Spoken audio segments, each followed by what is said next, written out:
Bienvenidas y bienvenidos a este espacio de la conciencia ciudadana de Miguel Ángel Serna Alcántara, quien los saluda con el gusto de siempre, esperando que el tema de hoy resulte de su interés y provecho. Contra la opinión de los juzgadores que prefieren renunciar a sus puestos antes que soportar el insulto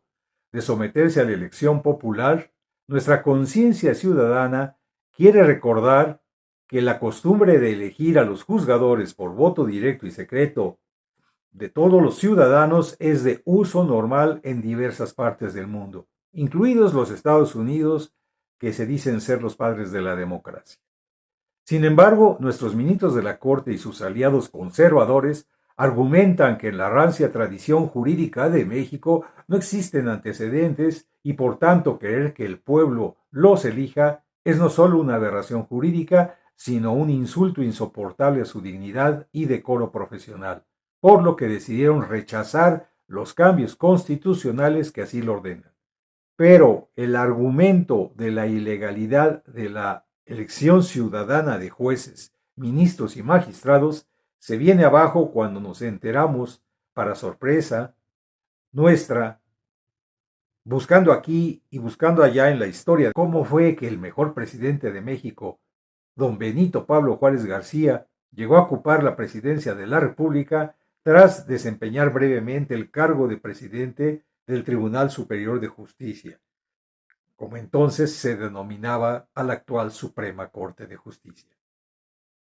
Pero lo que es menos conocido es que para ocupar el cargo de magistrado, don Benito Juárez hubo de someterse a elección del voto popular y no al mandato de otra autoridad.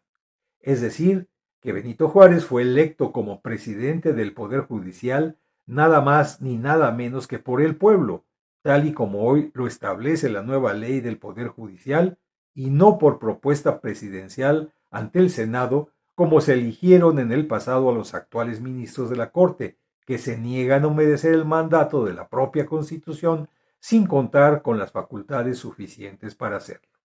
Pero vayamos a los antecedentes de esa elección tan singular de don Benito como presidente de la Corte de Justicia. La revolución de Ayutla triunfó sobre la dictadura de Antonio López de Santana al mando del general insurgente don Juan Álvarez, quien ocupó interinamente la presidencia de la República en 1855.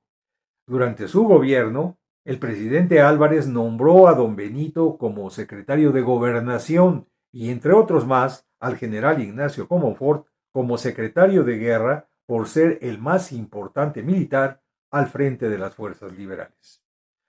Juárez destacaba como cabeza de la fracción radical de la Revolución de Ayutla, en tanto que Comonfort lo era de los moderados, que también apoyaban el proyecto de Ayutla, pero que se asustaban con los cambios a fondo que querían los radicales, aspirando tan solo a un gobierno honesto que pacificara al país. Como era de esperarse, la pugna entre ambos fue haciéndose más aguda, pues mientras los radicales exigían cambios legislativos que solucionaran el estado de cosas que dejó la dictadura de Santana, los moderados como Comonfort intentaban por todos los medios frenar a sus compañeros de lucha más radicales.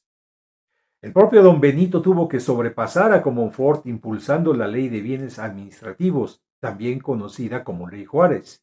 cuyo propósito consistía en terminar con los tribunales especiales del clero y el ejército, que entonces tenían potestad sobre todos los ciudadanos. Cuando el general Comonfort se enteró de la nueva ley, se opuso terminantemente y puso un ultimátum a don Juan Álvarez. Finalmente, Álvarez renunció a la presidencia y Comonfort la ocupó interinamente, y en 1857 lo hizo de manera definitiva. Sin embargo, para conciliar, quiso acercarse al Partido Conservador al mando del general Zuluaga, quien le exigía desconocer la Constitución liberal y la Ley Juárez y formar un nuevo gobierno con el apoyo del Partido Conservador y los moderados. Pero como para lograr eso era determinante hacer a un lado a Juárez, Comonfort lo envió como gobernador a Oaxaca, pero a los pocos meses, presionado por los radicales, tuvo que regresarlo a México y permitir su participación en la elección popular de la Suprema Corte de la Nación, en la que con más de 3,000 votos don Benito fue electo como su presidente. Tal vez se piense que fueron pocos los votos, pero lo notable fue que se le eligió como presidente del Supremo Tribunal de Justicia porque era garantía de defensa del progreso frente a las inconsecuencias de Comonfort. Sin embargo, este siguió su acercamiento con los conservadores y aceptó suspender la vigencia de la nueva constitución a cambio del reconocimiento del ejército y el clero a su gobierno. Como era de esperarse, estos lo engañaron y aceptaron que Comonfort siguiera de presidente. Pero una vez que desconoció la Constitución, ellos lo desconocieron como presidente, terminando por padecer la burla y el desprecio tanto de liberales como de conservadores.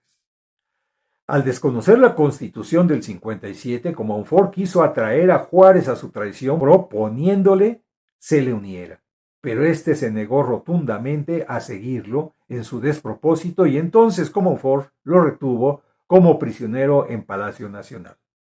Pero una vez que se supo engañado por los conservadores y repudiado por los liberales, el general prefirió abandonar México, mientras Juárez escapaba a Guanajuato, donde a los pocos días asumió provisionalmente la presidencia de la República en vista de la defección de Comonfort.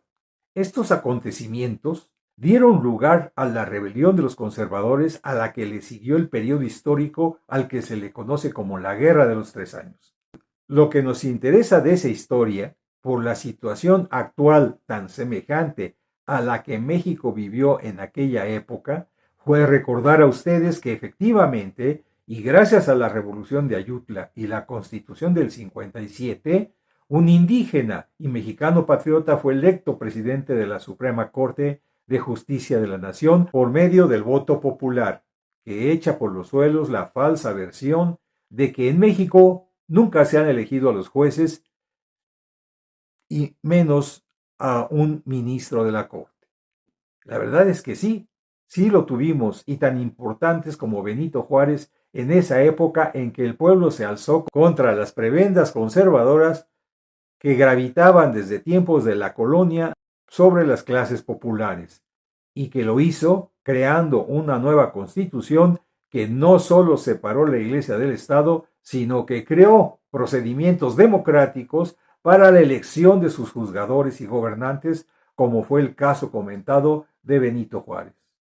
Pues fue ese mandato lo que le llevó finalmente a ocupar la presidencia de la República Mexicana y desde ahí iniciar la defensa de la Constitución y la soberanía nacional.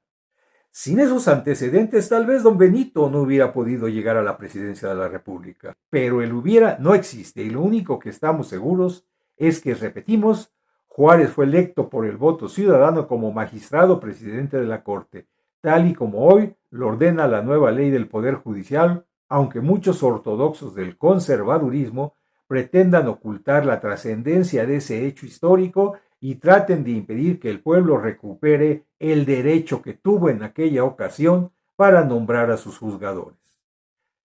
La próxima elección de estos nos da la esperanza de que ciudadanos con la honestidad y el patriotismo de Juárez alcancen esos cargos en el futuro, permitiendo que la sociedad mexicana tenga la confianza de que no solo en la Suprema Corte, sino hasta en el más humilde juzgado de la República, la justicia pronta e imparcial sea una realidad en nuestro país. Bueno, eso es todo, amigos. Espero que me hagan llegar sus valiosos comentarios sobre este tema de la apasionante historia de México. Se despide de ustedes la conciencia ciudadana de Miguel Ángel Serna Alcántara, solicitando su apoyo, suscribiéndose a nuestro canal. Les deseo lo mejor en sus vidas y permanecer alertas a los acontecimientos en curso tan determinantes para el futuro de nuestro querido México. Hasta la próxima semana. Luchen con todo para ser felices.